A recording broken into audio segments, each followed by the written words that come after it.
नमस्कार मित्रों। इस एपिसोड में मैं आपको नेपाल, जो कि भारत का एक पड़ोसी देश है, हाल ही में वहाँ पर कुछ राजनीतिक घटनाक्रम हुए हैं और उसके क्या प्रत्यक्ष और अप्रत्यक्ष प्रभाव भारत पर पड़ने वाले हैं, उसकी समीक्षा करूँगा। समीक्षा भारत के सामरिक, आर्थिक, राजनीतिक विषयों को भी प्रभावित करेगी, जिसका कि आप स्वयं ही आने वाले समय में आंकलन करोगे। और भारत के जो राज्य हैं, चाहे वो बिहार है, उत्तर प्रदेश है, उत्तराखंड है, सिक्किम है, इनकी सीमाएं जहां नेपाल से जुड़ती हैं और बफर बॉर्डर है, आना जाना आम बात है। रोजी रोटी के लिए हो, चाहे रोटी बेटी के लिए हो, नेपाल और भारत के संबंध काफी प्राचीन है। लेकिन वामपंथियों का इस हिमालयी राज्य में घुसना भारत के कान खड़े कर रहा है और इसको भारत के जो जनप्रतिनिधि हैं वे भी देख रहे होंगे। और साथ साथ जो अपनी व्यवस्था हमारी है, जो जियो पॉलिटिक्स में जो सब कुछ चल रहा है, उसको देखते हुए नेपाल से लगते हुए उत्तराखंड जैसे राज्यों को होशियार होना पड़ेगा, क्योंकि चीन में इस समय कोरोना चल रहा है और कोरोना का एक्सपोर्ट अब इन गर्मियों में बढ़ जाएगा। सर्दियां थी, नेपाल के लोग अपने घरों में थे या भारत में थे, लेकिन जैसे ही फरवरी का महीना खत्म होगा, आना जाना बढ़ेगा। चीन से संबंध नेपाल के बड़े हैं, बॉर्डर खुल गया है।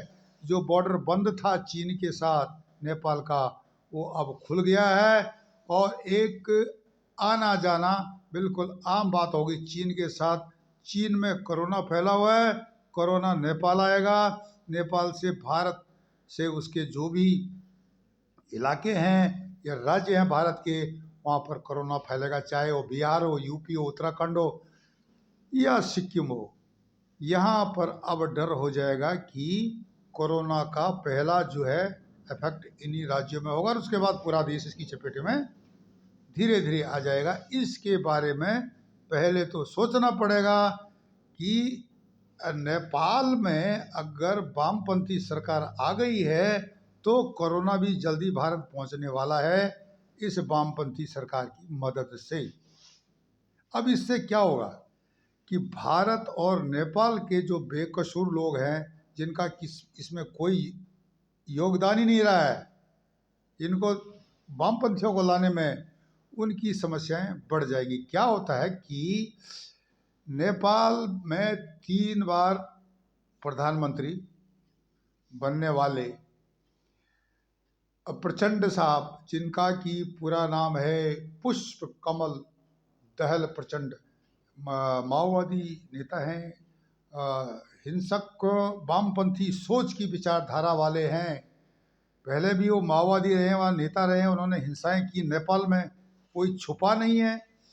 और उनके साथ मिल गए प्रचंड के साथ केपी ओली, जो कि पूर्व प्रधानमंत्री नेपाल के। इनके बीच में समझौता हुआ है, भाई अब जब प्रधानमंत्री बनेंगे दोनों मिलके बैठेंगे, दोनों कम्युनिस्ट, हम दोनों वामपंथी है, तो आधा शासन मैं करूंगा पहले और आधा शासन तुम करोगे, समय के हिसाब से 2.5 साल का। देखने वाली बात है कि प्रचंड साहब ने सिर्फ 32 सीटें ली हैं 275 सीटों में, और वो वहाँ के नेपाल के प्रधानमंत्री बन गए हैं। जबकि पूर्व प्रधानमंत्री जो हाल में अभी इस चुनाव में जो है उसमें आ गए, माइनॉरिटी में बोल सकते हैं, या अल्पसंख्यक हो गए, अल्पसंख्यक मतों में आ गए, जबकि वो बहुसंख्यक सीटों में है।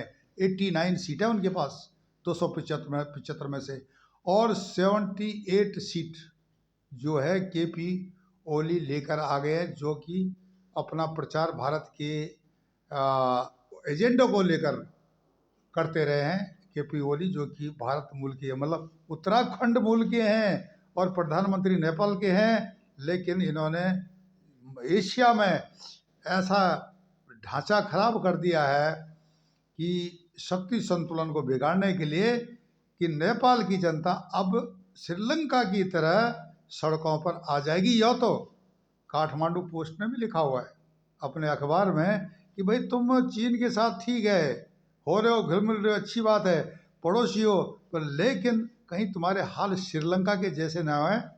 आप ये काठमांडू पोस्ट को पढ़ लीजिए, उन्होंने इसके बारे में काफ़ी विस्तार अंग्रेजी में भी और ये नेपाली में भी लिखा हुआ है।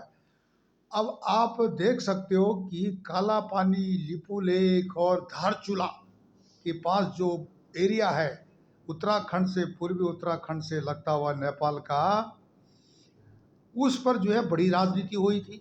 ओली प्रधानमंत्री थे नेपाल के, और उन्होंने जो है, जो यांकी जो वहाँ की चीन की राजदूत थी, मैंने काफ़ी सोशल मीडिया में इसमें लिखा है वो यांकी के बारे में, जो कि राजदूत थी, युवा हैं, 37 वर्ष की हैं।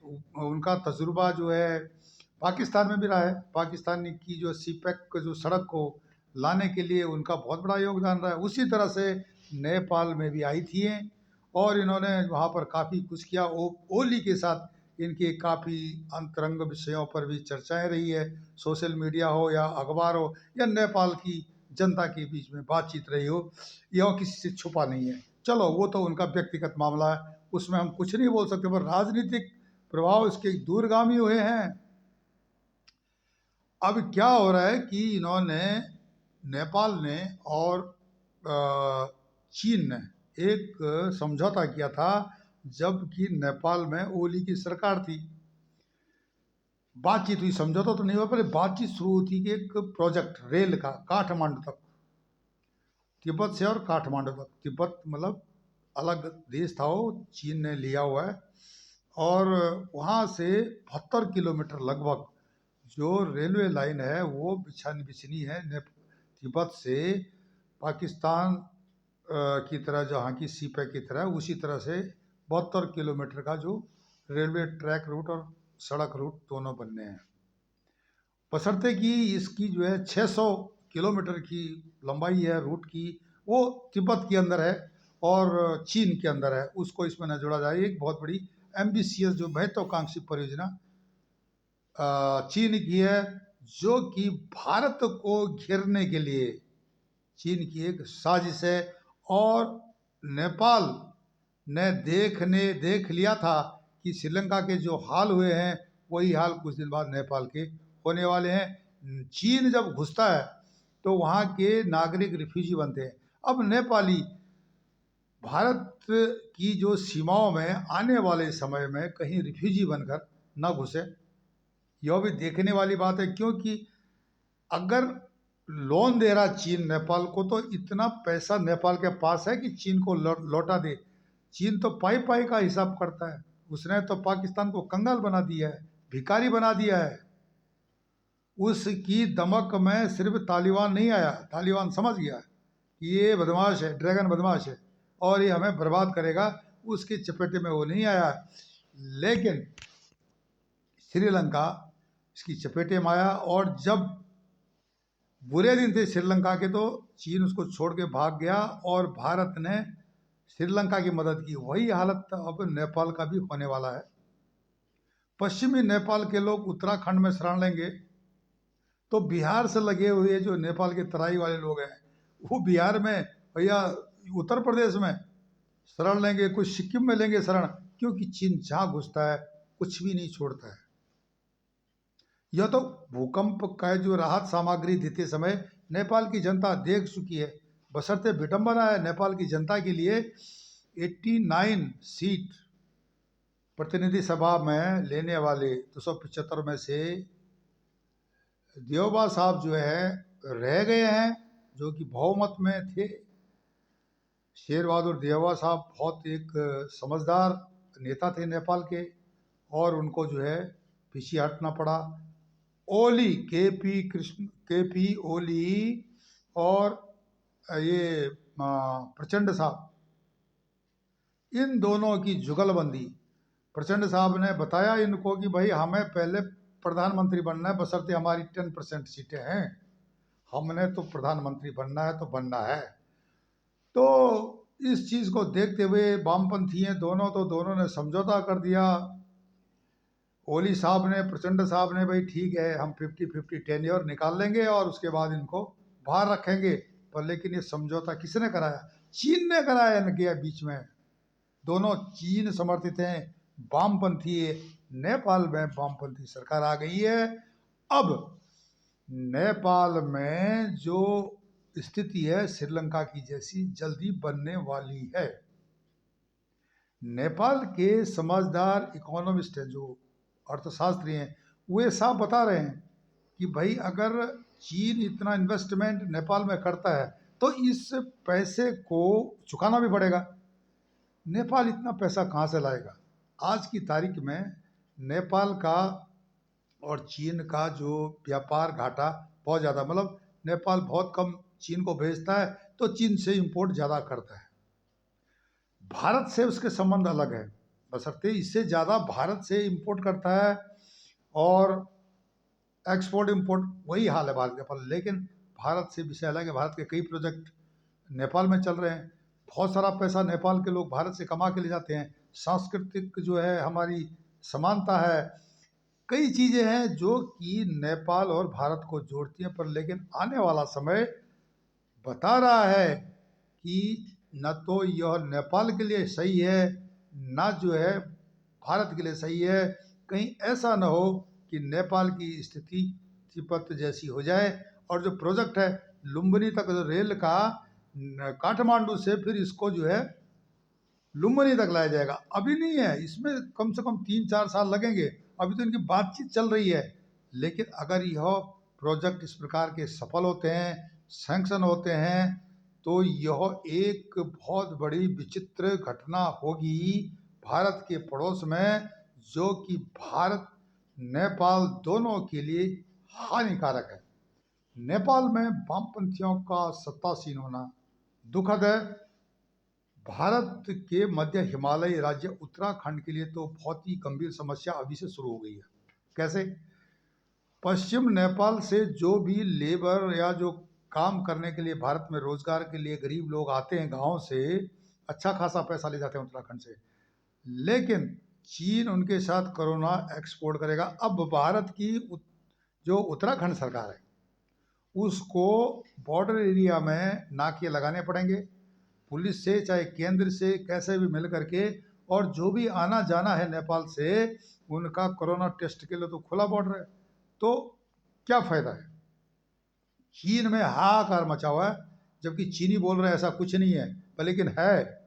जब दुनिया की मीडिया बोल रही है, पश्चिम मीडिया तो छोड़िए, वो तो बोलते हैं कि चीन ऐसा देश है, और चीन बोलता है कि पश्चिमी मीडिया के पक्ष में नहीं है।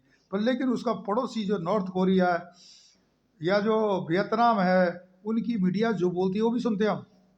खुद जापान इस चीज़ से जूझ रहा है। जापान भी बता रहा है इस चीज़ को कि चीन में कुछ ठीक नहीं है, बहुत बुरा हाल है, शहरों में कोरोना फैला, महामारी फैली हुई है। अब वो महामारी जिस तरह से कि मंगलवार को चीन का डेलीगेशन नेपाल में आया, खुलेआम आया, बॉर्डर खुल गए हैं, जैसे मैंने बताया आपको, बॉर्डर खुल गए नेपाल और चीन के। अब कोरोना भी इम्पोर्ट हो रहा है। भारत की जो बॉर्डर गार्डिंग फोर्स है नेपाल के साथ, सशस्त्र सीमा बल एसएसबी, उसके काम बढ़ गए हैं। पुलिस के काम बढ़ गए थे। पुलिस के बारे में तो सबको पता है कि वो 500 का नोट पत्ता दिखा करके नेपाली या कोई भी घुस जाएगा बिना चेकिंग करके, बिना कोरोना टेस्ट किए। पुलिस की बात अलग है। लेकिन यह एक बहुत बड़ी समस्या सारे देश के सामने खड़ी हो गई है, जो कि आने वाले समय में भारत की सामरिक राजनीतिक स्थिति को प्रभावित करेगी। अगर भारत में कोरोना फैलेगा तो यहाँ की अर्थव्यवस्था पर भी प्रभाव पड़ेगा, उसका लोगों के जीवन पर भी प्रभाव पड़ेगा, स्वास्थ्य व्यवस्था चरमरा जाएगी। जैसे कि चीन, और चीन चाहता यही है कि जैसे मैं बर्बाद हो रहा हूँ, मेरे पड़ोसी भी इसी तरह बर्बाद हो। और उसके लिए सही मोहरा मिला है प्रचंड और ओली की जुगलबंदी नेपाल में। 275 सीटों में सोचने वाली बात है कि 10% सीट, 38 सीट जो है प्रचंड साहब लाते हैं और प्रधानमंत्री बन जाते हैं, जबकि 89 सीट जो शेर बहादुर देवबा साहब लाते हैं और वे ऐसे रह जाते हैं। तो यह एक बहुत बड़ा धोखा हुआ है नेपाल की जनता के साथ, एक बहुत बड़े जनमत के साथ, जिसके बारे में कि नेपाल की जनता को ही सोचना पड़ेगा कि आने वाला समय किस प्रकार से नेपाल के लिए अच्छा या बुरा है। सोच सकते हो 1990 के बाद अब तक 32 वर्षों में 32 सरकारें नेपाल में बदली हो गई है। 1990 के बाद 22 में तो 32 साल हो गए, तो 32 सरकारें बदली हो चुकी हैं।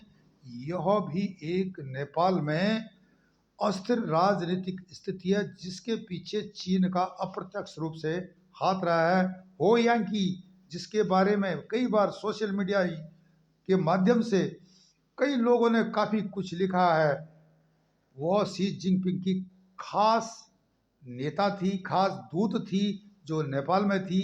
लेकिन जब उन्होंने देखा कि अब वामपंथियों का यहाँ पर आना मुश्किल है, तो वो अपना पूरा बिस्तरा बांध करके चीन की तरफ चली गई थी। ये हाल की बात है, चुनाव के बाद। लेकिन समीकरण इस तरह से बदली हुए कि बहुत तेज़ी से हुए, और तेज़ी से जो प्रोजेक्ट है जो नेपाल का और चीन का, जिसको कि ठंडे बस्ते में देवबा सरकार ने डाला था, वह फिर शुरू हो गया है। यह भी काफ़ी समीकरण बदली करेगा। फिलहाल तो इमीडिएट ऐसा है कि चीन और नेपाल के बॉर्डर खुलने से वहाँ से जो संक्रमण होगा कोरोना का, वो उत्तराखंड, बिहार, उत्तर प्रदेश, सिक्किम में बढ़ेगा और पूरे देश में फैलेगा।